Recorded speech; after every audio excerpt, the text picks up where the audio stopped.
मामा बुढ़िया ना हो तो बंदे किस काम दे बुढ़िया तो बगैर जिंदगी नहीं। अच्छा मेरी बुढ़ी मामा मैं क्या जानती रहे थे मैं कंधा च टकरा मारना वे केड़े पासे जाइए। सबसे पहली वो लड़कियां जो छोटे से मुंह पे बड़ा सारा मेकअप करती हैं, ठीक हो गया।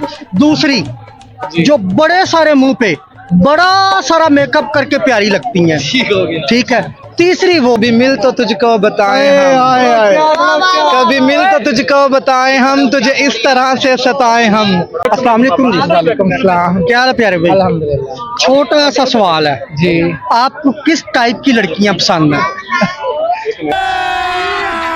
अभी मजा आएगा ना भिड़ो। यार इससे हटके नहीं कोई बात है यार, पता क्या मैं अब यार मुझसे चलो यही सवाल आप मुझसे मेरी बात सुना, मुझसे मैं- पूछो यही सवाल आप। चलो आपको किस टाइप की लड़कियां पसंद है भाई? सबसे पहली वो लड़कियां जो छोटे से मुंह पे बड़ा सारा मेकअप करती हैं, ठीक हो गया। दूसरी जो बड़े सारे मुंह पे बड़ा सारा मेकअप करके प्यारी लगती हैं, ठीक हो गया। ठीक है। तीसरी वो जो इस वक्त मेरी वीडियो बिना मेकअप के देख रही है। वाह क्या बात है। वाह ये लाइक तो बनता है ना? बनता है। अब आप बताएं आपको किस टाइप की पसंद है?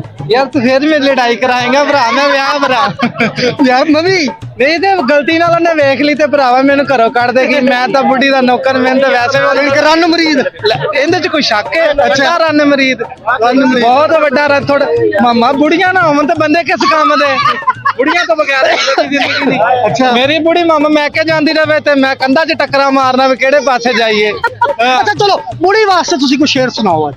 ਬੁੜੀ ਵਾਸਤੇ ਨਹੀਂ ਵੈਸੇ ਇੱਕ ਸ਼ਾਇਰੀ ਆ ਯਾਰ ਉਹ ਸੁਣਾ ਦਿੰਨੇ ਆ। बेगम वास्ते कोई नहीं?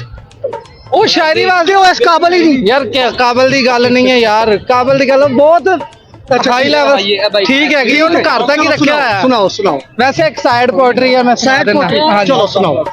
कभी मिल तो तुझको बताएं हम कभी मिल तो तुझको बताएं हम तुझे इस तरह से सताएं हम तेरा इश्क तुझसे छीन के तुझे मैं पिला के रुलाएं हम।